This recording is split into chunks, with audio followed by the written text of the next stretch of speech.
a lot. And you know what? I was literally like, you know what? I should tag Pharaoh Speaks. And so what happened was something said, oh, don't do it because he probably got the notification. So this means a lot. Thank you. I really appreciate the love and support.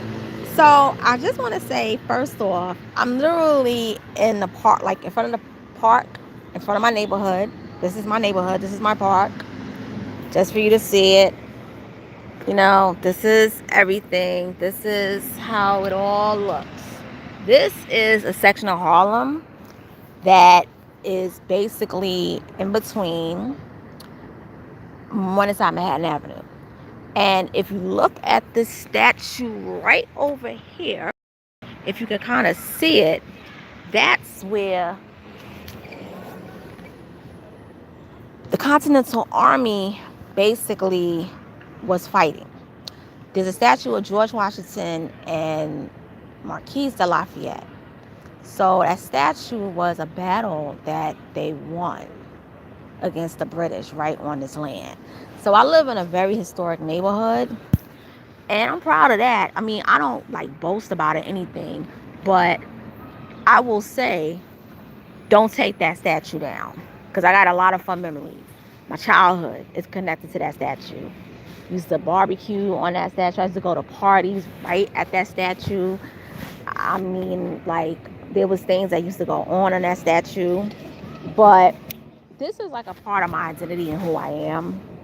And a lot of the things that I do believe in, my beliefs, my convictions, a lot of it is influenced by my heritage, my neighborhood, my family, and then also reading things, books, watching documentaries, magazine articles, even to a degree, attending school, college, high school, even junior high school, elementary school. But it is my birthday today, and I was born. Oh, thank you. And I was born, you know, years ago on this day. And the thing is that I was born on a Monday, and today's a Monday, so it's pretty significant.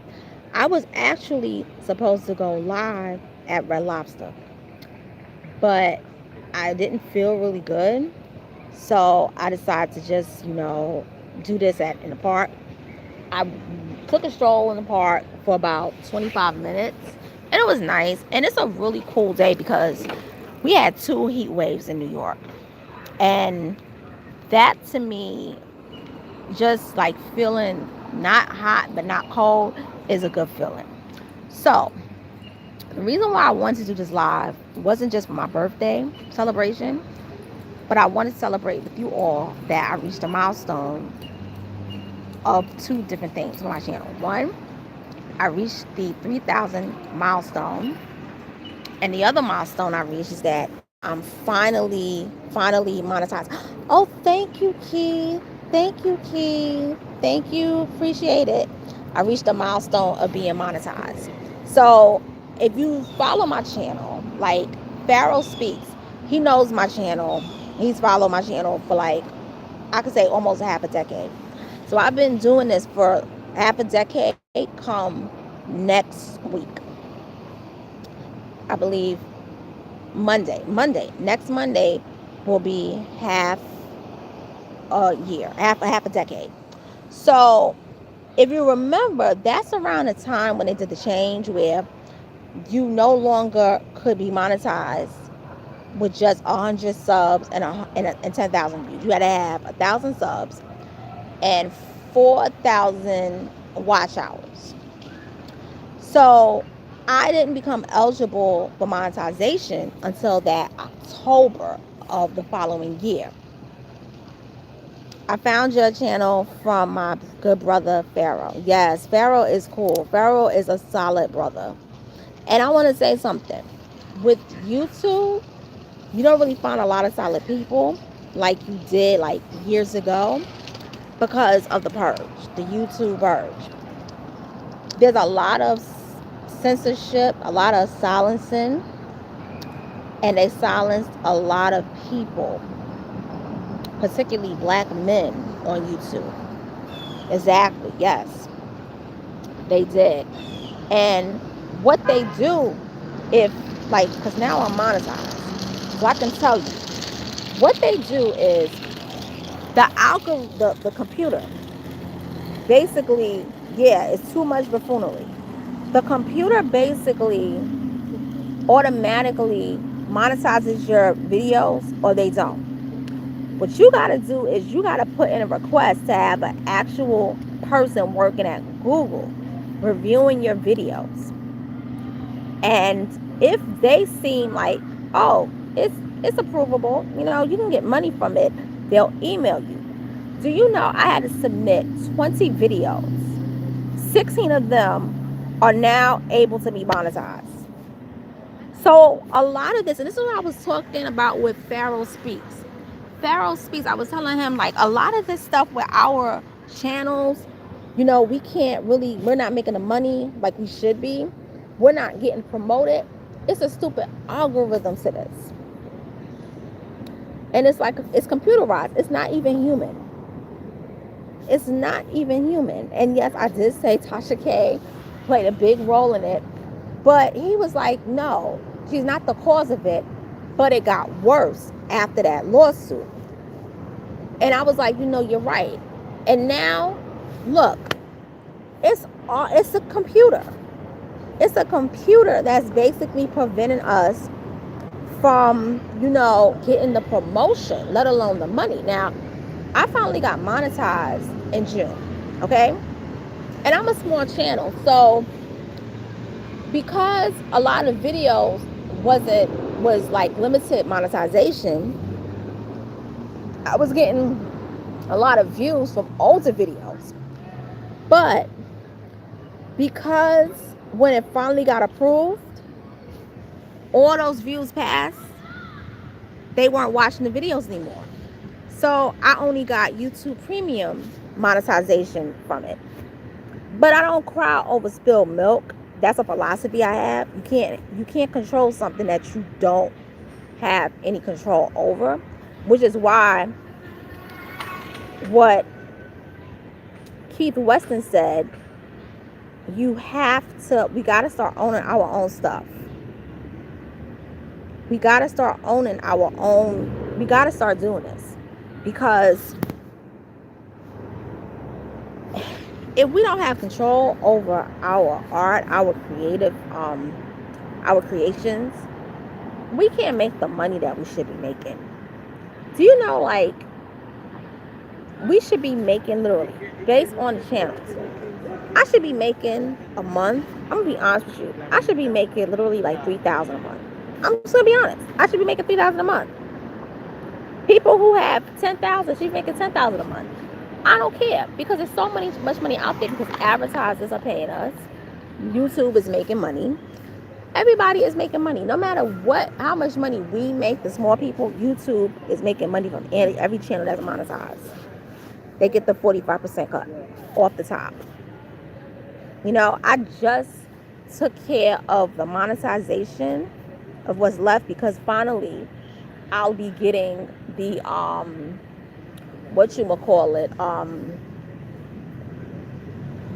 my payments the end of the month. So that's a good thing. But this whole thing with YouTube, it's not fun like it was when I joined. It's very dry. Like a couple of days ago, I was looking like, okay, what should I do? What should I do? What should I look up for? What should I look up? What should I watch? And it's all these dumb beefs, regurgitation of drama from years ago, 2 years ago, 3 years ago, before I even came on YouTube. Like, what are we doing as a people? Yeah. We're beefing so that we could actually get views. And by the way, they're not actually even monetizing videos that deals with beef. The money is important, but the education information that we rely on when coming to YouTube is really important to our people. Can't listen to mainstream facts. You can't. You really can't. You really, really, really, really, really can't. That's an excellent point. That's an excellent point. Like, I'm not gonna lie. I actually stopped watching the news just before the pandemic hit. You can't really say those kind of words either. But I stopped watching it because I felt like it was just so negative. You know, like every 3 segments of the news, somebody got shot. Then it was something stupid. Dealing with like a famous person who's not famous for anything positive, but just being famous. It wasn't educational. It wasn't like the news when I was watching it as a kid. So I said, you know what, to hell with this. I could watch my news from YouTube. You know, a lot of the news that I do watch comes from Australia. It comes from not so much the UK. What's that channel? The Middle Eastern channel? I can't think of it. But a lot of the international news, they're on point. The news in America is totally censored. I wouldn't even waste my time with it. I wouldn't even waste my time with it.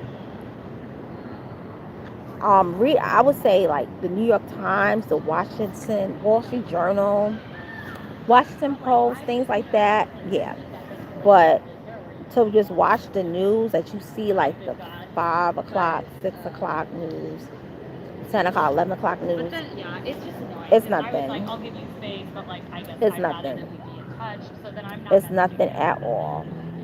Photo, like a page. Yeah. New black media is where I get. Yep. Yes, the new black media. And you want to know what's funny about the new black media? People think the new black media started like around like 2020. No. New black media has been going on really, I would say, since 2012. But it was slow because you didn't have a lot of people coming to YouTube doing that type of work. Independent black media is the best way to stay informed. Yes, independent. Independent, yes.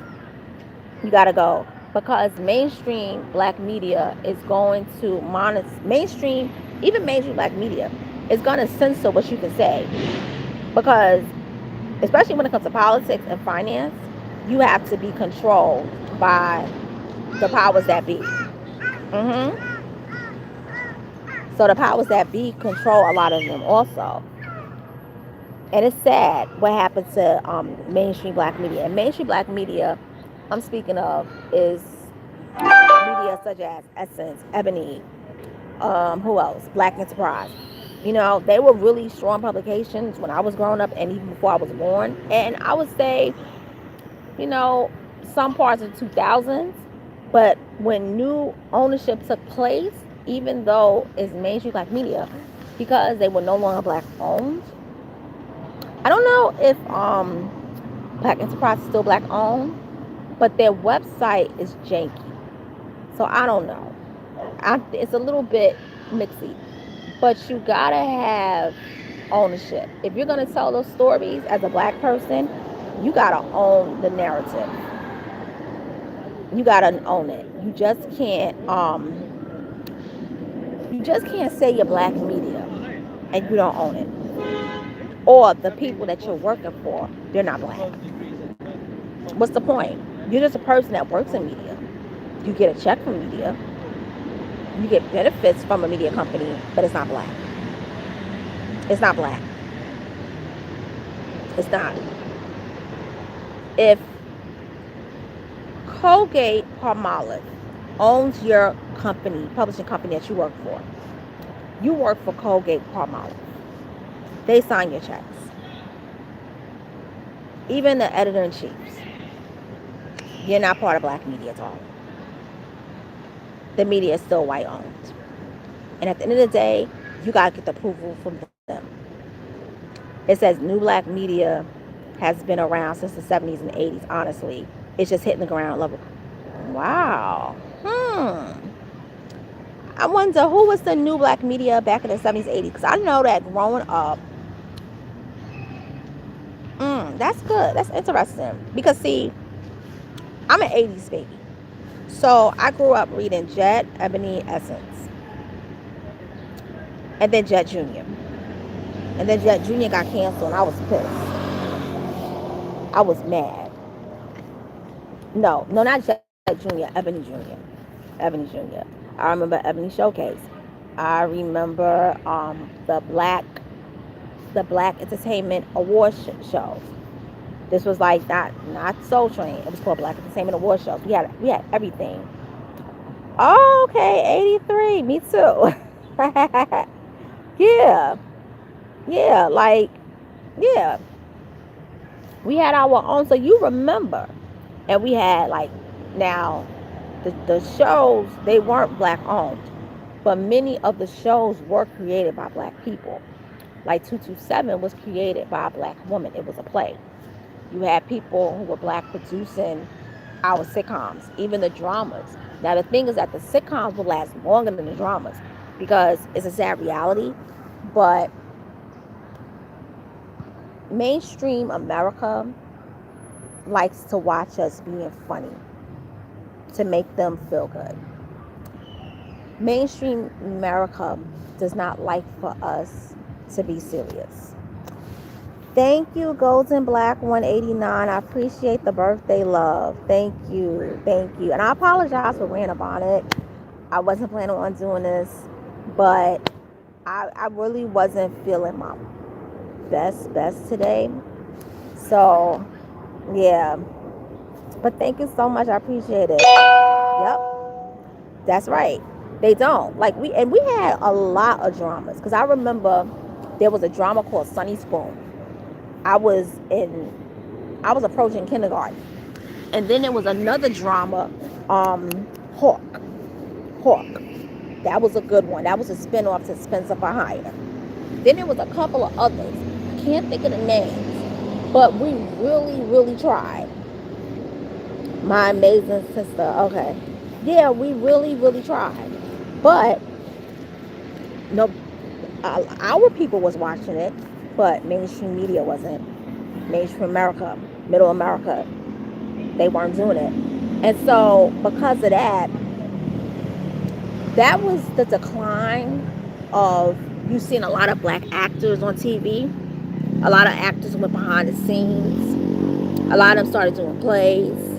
They started doing more movies, but TV, no.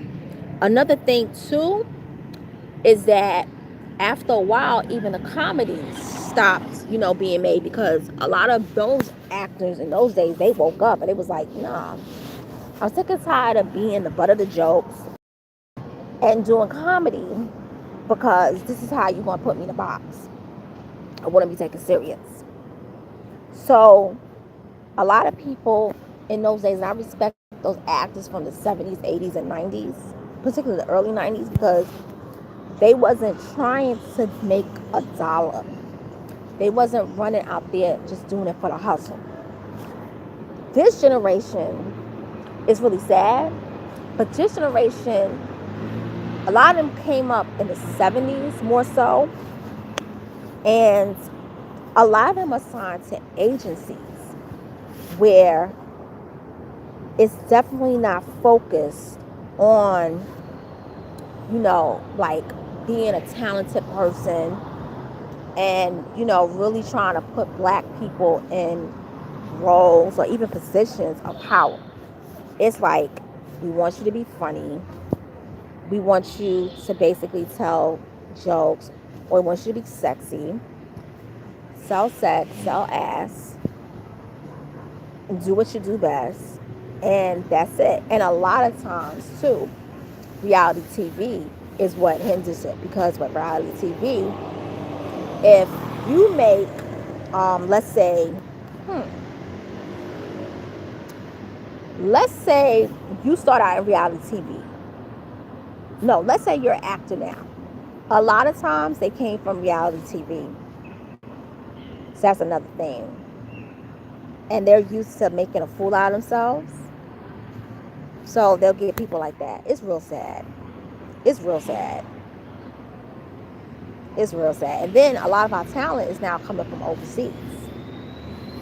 I was watching Flowers in the Attic. The prequel is called Origin. Very good. I kid you not. It was really good. But all three of the main actors, even the lady who played the maid, to the Foxworth family, and she had the daughter through I ain't gonna say the word, but she had the daughter that was violated. She was violated. She's from England also. None of the main actors were American. You see that? So it's like we're being marginalized more and more and more, particularly as FBAs. We're being marginalized like crazy. And nothing against the actors, they're talented. But growing up 30 years ago, 1992, it was nothing seeing us on TV, on the news, having our own talk shows, having our own media. Like, and people was buying it. Like, I can literally sit and imagine and tell you that 30 years ago, this day, I was celebrating my birthday with my grandmother and her family in Mobile, Alabama. And I could tell you that I was with my uncle, my cousins, and everything, and we was watching TV. We was watching movies, and it was nothing to see us. We took it for granted because it was, to us, it was normal. But now, later on, it's like now, 30 years later, we're seeing people that look like us, but they're not us, if you know what I mean. And I think that was the whole premise of the movie Us. It was like, I'm gonna get my overnight grind started, but I definitely will be looking forward to more of your content. I support Black independent media and the content creators who provide truth and knowledge. Thank you so much. And that's what my goal here is on this channel. Black first. Yes, indeed. Yes, indeed. And that's why I don't think my channel really got the promotion that it got. Because the thing with me is that I've never chased the algorithm. I comment about things that interest me and things that I think is going to be beneficial to my audience or is going to interest my audience. If they don't like it, then they don't like it. If they like it, they like it. If they love it, they love it. But the thing is that I do things with my channel because I want to. The most important thing, I own my channel. I come up with the topics. I basically produce it. And I don't have sponsors, and I don't ever want sponsors on this channel. Because once you have sponsors, they control what you do and what you say. And I don't ever want to be controlled. I don't play that control stuff. I don't play it. I don't play it. I will never do that. I don't ever do that. So I'm gonna wrap it up here. I'm about to go up the hill. You know what? I think I'm gonna walk. I can't wait for me inside the park. Yeah, I live in Harlem, so it's a lot of people that come from other countries that basically live here. So if you heard patois, that's why. Yeah. But yeah, I'm gonna walk up the hill and see about this restaurant and sit down because I wanna do one little thing for my birthday. You know, when you get older, I ain't gonna lie, birthdays is like for me, I'm gonna be honest with you, I get anxiety on my birthday. Not like anxiety, and I have anxiety, but I'm like very anxious on my birthday. But once my birthday is over, I'm okay. I got a pocket full. I ain't gonna sing it, because then I'll get a strike. I ain't doing it. I was gonna sing Lenny Kravitz. I ain't doing it. I ain't doing the shit. Sorry, I'm not doing it.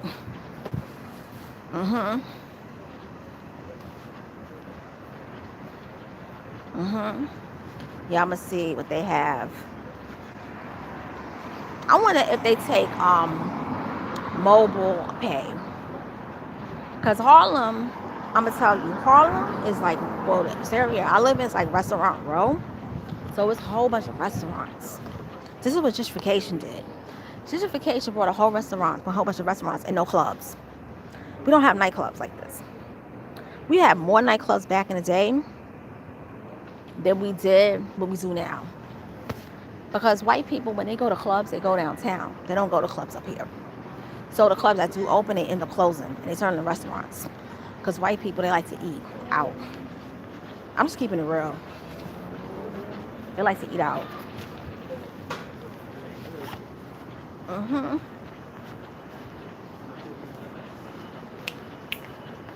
Mm-hmm.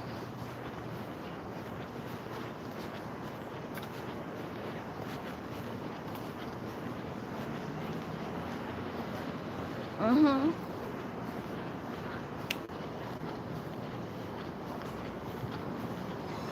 Yeah, so I'm walking real fast because this area has a lot of rats and rodents.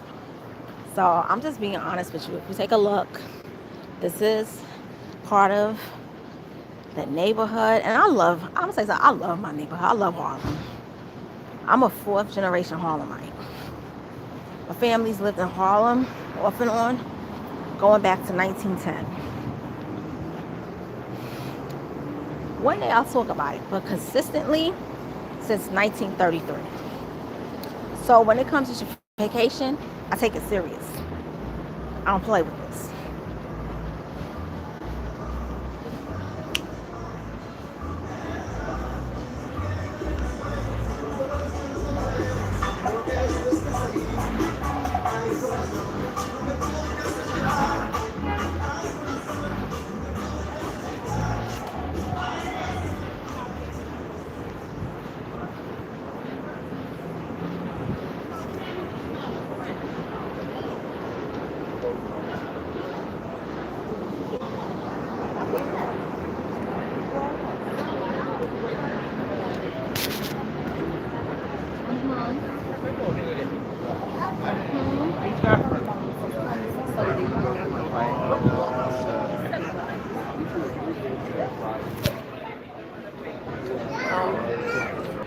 Yeah, so I think I'm going to